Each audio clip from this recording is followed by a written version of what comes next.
Hi, നമസ്കാരം. ഇന്ന് എന്തിനാണെന്നറിയാമോ ഞാൻ വന്നിരിക്കുന്നത്? നൊസ്റ്റാൾജിക് വിഭവങ്ങളുടെ ഒരു നിര തന്നെ നിങ്ങൾക്ക് കൊണ്ടുവരാമെന്ന് വിചാരിച്ചു. അതായത് നമ്മുടെ ചോറ്റുപാത്രം സീരീസ് എന്നാണ് ഞാൻ ഈ സീരീസിന് പേരിട്ടിരിക്കുന്നത്. അതെന്താണെന്നറിയാമോ? അതായത് എന്നെ പോലുള്ള ജനറേഷനിലെ ആൾക്കാർ, അതായത് എനിക്ക് തോന്നുന്നു ഇപ്പോഴത്തെ പിള്ളേർക്ക് ആ നൊസ്റ്റാൾജി കുറവായിരിക്കും. അപ്പൊ സ്കൂളിലേക്ക് ചോറും പാത്രത്തില് ചോറ് കൊണ്ടുപോയി സ്കൂളിൽ കൂട്ടുകാരെ കൂടി ഇരുന്ന് കഴിക്കുന്നതും അല്ലെങ്കിൽ കോളേജിലാണെങ്കിലും ആ ഓർമ്മകളൊന്ന് പുതുക്കാൻ വേണ്ടിയിട്ടാണ് ഞാൻ ഇന്ന് വന്നിരിക്കുന്നത്. അപ്പൊ ഇതിന്റെ പല വീഡിയോസും ഇടുന്നതായിരിക്കും. അപ്പൊ ആദ്യത്തെ സീരീസിൽ ആദ്യത്തെ എപ്പിസോഡ് എന്ന് പറയുന്നത് നമ്മുടെ കടല കുത്തിക്കാച്ചിയതും ചോറും അതുപോലെ തന്നെ പപ്പടവും അച്ചാറും ചമ്മന്തിയാണ് കേട്ടോ. അപ്പൊ നമുക്കൊന്ന് കണ്ടാലോ? ഓൾറെഡി ഞാൻ കാണിച്ചിട്ടുള്ള റെസിപ്പീസ് തന്നെയാണ്, എന്നാലും ആ എല്ലാം കൂടിയിട്ട് ഒരു വീഡിയോയിൽ കാണിക്കാമെന്ന് വിചാരിച്ചിട്ടാണ് കേട്ടോ. അപ്പൊ നമുക്ക് തുടങ്ങാം. ഞാനിവിടെ കറുത്ത കടല ഓൾറെഡി ഉപ്പ് ചേർത്തിട്ട് വേവിച്ച് വെച്ചിട്ടുണ്ട്. അപ്പോൾ സ്കൂളിലേക്ക് കൊണ്ടുപോകുമ്പോൾ കടലുപ്പേരി എന്ന് പറയുമ്പോൾ നമ്മൾ തൃശ്ശൂർക്കാർ കടലുപ്പേരി, കടല കുത്തിക്കാച്ചി എന്നൊക്കെ പറയും. അപ്പൊ അതില് കുറച്ച് വെള്ളം ഉണ്ടാവും, ഇത്ര വെള്ളമല്ല എന്നാലും കുറച്ച് വെള്ളം ഉണ്ടാവും. എന്നാലും നമുക്ക് ചോറിൽ കൂട്ടി ഇങ്ങനെ പരട്ടി കഴിക്കുമ്പോൾ കുറച്ചൊരു ചാറുണ്ടെങ്കിൽ ടേസ്റ്റ് ഉണ്ടാവുള്ളൂ. അപ്പൊ നിങ്ങൾക്ക് ഇത് തലേദിവസം രാത്രി അല്ലെങ്കിൽ ഉച്ചയ്ക്ക് റെഡിയാക്കി ഫ്രിഡ്ജിൽ വെച്ചാലും മതിയാവും കേട്ടോ. അപ്പൊ ഒരു കപ്പ് കടലയാണ് ഞാൻ വേവിച്ച് വെച്ചിരിക്കുന്നത്. നമുക്കിനി ഇത് കുത്തിക്കാച്ചാൻ തുടങ്ങാം. ഇപ്പൊ വിന്റർ ആയതുകൊണ്ട് നമ്മുടെ വെളിച്ചെണ്ണയൊക്കെ ഇങ്ങനെ കട്ട പിടിച്ചിരിപ്പുണ്ട്. വെളിച്ചെണ്ണ ഒന്ന് മെൽറ്റ് ആവട്ടെ. വെളിച്ചെണ്ണ ഉരുകിയിട്ടുണ്ട്, അതിലോട്ട് കുറച്ച് കറിവേപ്പില ഇട്ട് കൊടുക്കാം. അതിലോട്ട് നമുക്ക് കുറച്ച് ചെറിയുള്ളി അരിഞ്ഞത്, അതുപോലെ തന്നെ കുറച്ച് സവാള, കുറച്ച് പറഞ്ഞാൽ അര സവാള കുനുകുന അരിഞ്ഞത് ചേർത്ത് കൊടുത്തിട്ടുണ്ട്. ഇപ്പോൾ ചെറിയുള്ളി അല്ലെങ്കിൽ സവാള മാത്രം ചേർത്താൽ മതിയാവും. ഇതിലോട്ട് ഒരു അല്പം ഉപ്പ് ചേർത്ത് കൊടുക്കാം. കാരണം ഞാൻ കടല വേവിച്ചപ്പോൾ ഉപ്പ് ചേർത്തിട്ടുണ്ട്. അപ്പോൾ ഇതിൽ ഒരുപാട് ഉപ്പിടണ്ട, നന്നായിട്ടൊന്ന് വാടി വരട്ടെ കേട്ടോ. അപ്പോൾ നമ്മുടെ ചെറിയുള്ളി സവാള നന്നായി വാടി വന്നിട്ടുണ്ട്. അതിലോട്ട് മുളക് ചതച്ചത് ചേർത്ത് കൊടുക്കാം. മുളക് ചതച്ചില്ലെങ്കിൽ മുളക് പൊടി ചേർത്താലും മതി. ഞാനിപ്പോൾ 2 ടേബിൾ സ്പൂൺ ചേർത്ത് കൊടുത്തിട്ടുണ്ട്. സ്പൈസി ആയിരിക്കട്ടെ എന്ന് വിചാരിച്ചിട്ടാണ് കേട്ടോ. അതേസമയം നിങ്ങൾക്ക് മുളക് പൊടി അല്ലെങ്കിൽ മുളക് ചതച്ച് കുറവ് മതി എന്നുണ്ടെങ്കിൽ അതിനനുസരിച്ച് ചേർത്ത് കൊടുക്കും. നന്നായിട്ട് ഇതിൻ്റെ പച്ചമണം മാറുന്ന വരെ വഴറ്റി കൊടുക്കും. അപ്പോൾ നന്നായിട്ട് ഇതിൻ്റെ പച്ചമണമൊക്കെ മാറിയിട്ടുണ്ട്. അതിലോട്ട് വേവിച്ച് വെച്ചിരിക്കുന്ന കടല ചേർത്ത് കൊടുക്കും. എന്നിട്ട് ജസ്റ്റ് ഒന്ന് ഉടച്ചു കൊടുക്കുക, കുറച്ച് കടല മാത്രം.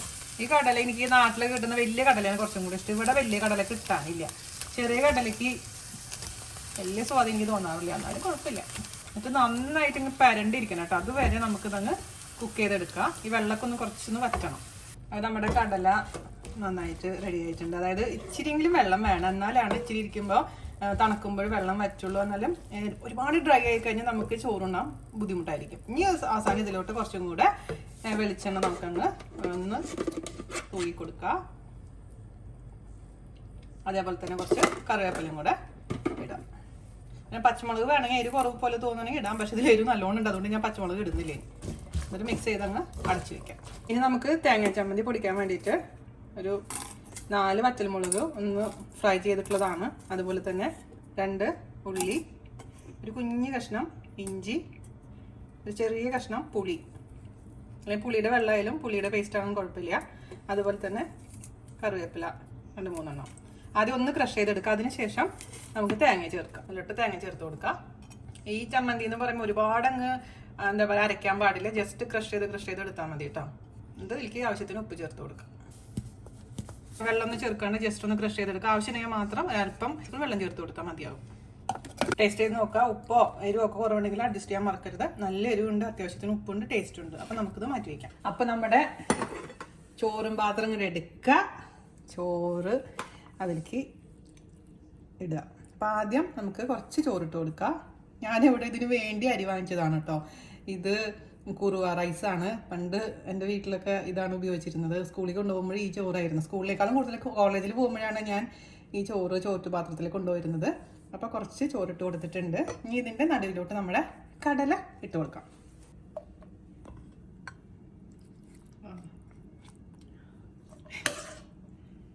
ആരവായി എന്നൊക്കെ വെള്ളം വരുമ്പോൾ ഞാൻ കാണട്ടെ. കാണാൻ പറ്റില്ല, അതാണ് പ്രശ്നം. എന്നോട് കുറെ പേര് ചോദിക്കാറ്, ചേച്ചി കമ്പ്യൂട്ടറിൽ കൂടെ അല്ലെങ്കിൽ മൊബൈലിൽ കൂടെ ഭക്ഷണം കഴിക്കാൻ പറ്റിയിരുന്നെങ്കിൽ. ഞാൻ ആഗ്രഹിക്കാറുണ്ട് കേട്ടോ പലപ്പോഴും. ഇനി വീണ്ടും അതിൻ്റെ മുകളിലേക്ക് ചോറിട്ട് കൊടുക്കുക. നിങ്ങൾ എത്ര ചോറ് കഴിക്കുന്ന അത്രയും ചോറ്.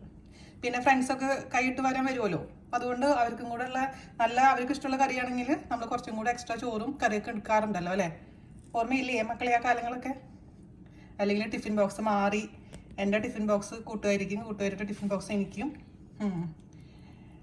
അങ്ങനെയൊക്കെ നല്ല കാലങ്ങൾ. ഇനി നമ്മുടെ ചമ്മന്തി ചെറിയൊരു ഉരുളിയാക്കുക, എന്നിട്ട് അതിലേക്ക് വെച്ച് കൊടുക്കുക.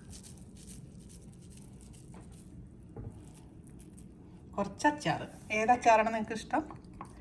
അച്ചാർ ഇപ്പം നമ്മൾ വടുകപ്പുളി അച്ചാറാണ് വെച്ചിട്ടുള്ളത്. പ്ലസ് ഒരു പപ്പടം. ഈ പപ്പടം കുറച്ച് കഴിയുമ്പോൾ നല്ല തണുത്തിട്ടുണ്ടാവും, പക്ഷെ തണുത്ത പപ്പടം കഴിക്കാനും പ്രത്യേക രുചിയാണ്. അപ്പോൾ ഇത്രേ ഉള്ളൂ നമ്മുടെ ഇന്നത്തെ ടിഫിൻ ബോക്സ്. നമുക്ക് അടച്ചിട്ട് കുറച്ച് കഴിഞ്ഞിട്ട് നമുക്ക് കഴിക്കാം. എൻ്റെ ഫ്രണ്ട് ഞങ്ങൾ ഇന്നലെ ഇതേപോലെ ഈ കാര്യം വാട്സപ്പ് ഗ്രൂപ്പിൽ സംസാരിച്ചുകൊണ്ടിരിക്കുന്ന സമയത്ത് ഞാൻ വെച്ച് എനിക്ക് മാത്രമല്ല ഈ വട്ടുന്നു, പക്ഷെ എൻ്റെ ഫ്രണ്ട് ഷൈജ പറയായിരുന്നു അവൾ ഇതേപോലെ റെഡിയാക്കിയിട്ട് മോൻ്റെ ബാഗിൻ്റെ ഉള്ളിൽ വെച്ചിട്ട് ടിഫിൻ ബോക്സ് കുറെ കഴിഞ്ഞിട്ട് എടുക്കുന്നു. അത്രയും വട്ട് എനിക്കില്ല, എന്നാലും എന്നെ പോലെ വട്ടുള്ളവർ ഒരുപാട് പേരുണ്ടെന്ന് പറഞ്ഞാൽ ഒരുപാട് സന്തോഷം. അപ്പം നമുക്കിത് അടയ്ക്കാം. അങ്ങനെ ഇനി നമ്മുടെ നന്ദൂര് ബാഗിൽ വെക്കണോ? വേണ്ട, അത്രയും ഞാൻ ചെയ്യുന്നില്ല. കുറച്ച് കഴിഞ്ഞിട്ട് നമുക്കിത് ഓപ്പൺ ചെയ്ത് കഴിക്കാം കേട്ടോ. അപ്പൊ നമ്മുടെ ചോറും പാത്രം തുറക്കട്ടെ. നിങ്ങളുടെ എല്ലാവരുടെയും സമ്മതത്തോടു കൂടി ഞാൻ ചോറും പാത്രം തുറക്കാൻ പോവാണ്.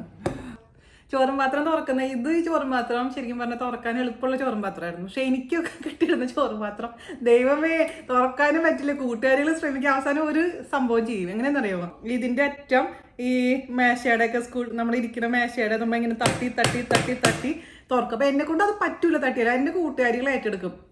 പ്രസന്ന പ്രീതിയൊക്കെ ഉണ്ട് കോളേജിൽ പഠിക്കും. അപ്പൊ അവരാണ് എൻ്റെ ചോറും പാത്രം തുറക്കാൻ വേണ്ടി ഹെൽപ്പ് ചെയ്യാറുള്ളത്. അപ്പൊ നമുക്ക് ചോറും പാത്രം നമുക്ക് തുറക്കാം കേട്ടോ. അങ്ങനെ നല്ല തണുത്ത പപ്പടം, ആ ഒരു ഫീൽ ഒരു വേറെ ഇല്ലേ? തണുത്ത പപ്പടം അല്ലെങ്കിൽ തണുത്ത പപ്പടം ആർക്കും വേണ്ട.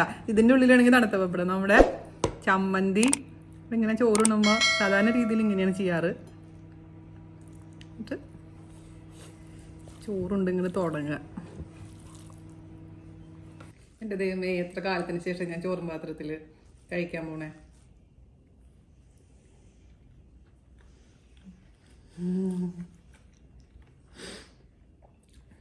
കരച്ചിലൊക്കെ വരുന്നു എനിക്ക്. ഒരുപാട് ഓർമ്മകൾ, ഒരുപാട് നാളുകൾ എന്താ പറയുക പുറകിലോട്ട് പോകുന്നുണ്ട്. കാരണം ഞാൻ എൻ്റെ സ്കൂൾ എന്ന് പറയുന്നത് നമ്മുടെ എൻ്റെ വീടിൻ്റെ അടുത്ത് 5 മിനിറ്റുള്ള സ്കൂളിലോട്ട്. അപ്പോൾ സാധാരണ രീതിയിൽ ഉച്ചയ്ക്ക് ഊണ് കഴിക്കാൻ വീട്ടിലോട്ട് വരും ഞാൻ അമ്മയും കൂടിയിട്ട്. അമ്മ അവിടെ സ്കൂളിലത്തെ ടീച്ചറായിരുന്നു. 1:30-ക്കാണ് ഞങ്ങൾ തിരിച്ച് വീട്ടിൽ നിന്ന് പോവുക. 2 മണിക്ക് 1:50 ബെല്ലടിക്കുമ്പോൾ. അപ്പോൾ എനിക്ക് ഭയങ്കര സങ്കടമായിരുന്നു. കാരണം എൻ്റെ ഫ്രണ്ട്സ് മുഴുവനും ഈ ചോറും പാത്രത്തിൽ ചോറ് കൊണ്ടുവരും. അതേസമയം എനിക്ക് വീട്ടിൽ വന്നിട്ടല്ലേ ചോറിനാൻ പറ്റും. അപ്പം ഞാൻ അമ്മയോട് അമ്മ പ്ലീസ് എനിക്ക് ചോറും പാത്രത്തിൽ ചോറ് താന്ന് വല്ലപ്പോഴൊക്കെ അമ്മ അങ്ങനെ സമ്മതിക്കുമായിരുന്നു. പിന്നെ ആ സമയത്താണ് എന്താ വെച്ചാൽ അമ്മയ്ക്ക് ഒരു ഓപ്പറേഷൻ ഉണ്ടായിരുന്നു. അതായത് നമ്മുടെ യൂട്രസ് റിമൂവ് ചെയ്യുന്ന ഓപ്പറേഷൻ ഉണ്ടായിരുന്നു. അപ്പോൾ ലാൽ ഹോസ്പിറ്റലിൽ, മാപ്രാണ ലാൽ ഹോസ്പിറ്റലായിരുന്നു അമ്മനെ അഡ്മിറ്റ് ചെയ്തിരുന്നത്. അപ്പോൾ നമ്മുടെ വീട്ടിൽ ആരും ഉണ്ടായിരുന്നില്ല സഹായത്തിന്. അപ്പോൾ ഞാനും അമ്മയുടെ കൂടെ തന്നെ അവിടെയാണ് കിടപ്പുണ്ടായിരുന്നത്. അമ്മയുടെ ഒരു കസിൻ സിസ്റ്റർ എൻ്റെ സ്കൂളിലത്തെ ടീച്ചറായിരുന്നു. നമ്മുടെ മാപ്രാണ് തന്നെയുള്ളതാണ് ലളിത ടീച്ചർ. അപ്പോൾ ലളിത ടീച്ചർ എന്ത് ചെയ്യുന്ന പറയുക 2 ബോക്സ് കൊണ്ടുവരും. ഒന്ന് എനിക്കും ഒന്ന് ടീച്ചർക്കും. അപ്പോൾ ഒരു ടിഫിൻ ബോക്സ് ഞാൻ സ്കൂളിൽ ഇത് കഴിച്ചിട്ട് അതിൽ കുറച്ച് ബാക്കിയുള്ളത് എൻ്റെ വീട്ടിൽ പട്ടിക്കുട്ടി ഉണ്ട്, സിനി എന്ന് പറഞ്ഞ പോമറേനിയൻ പട്ടിക്കുട്ടി.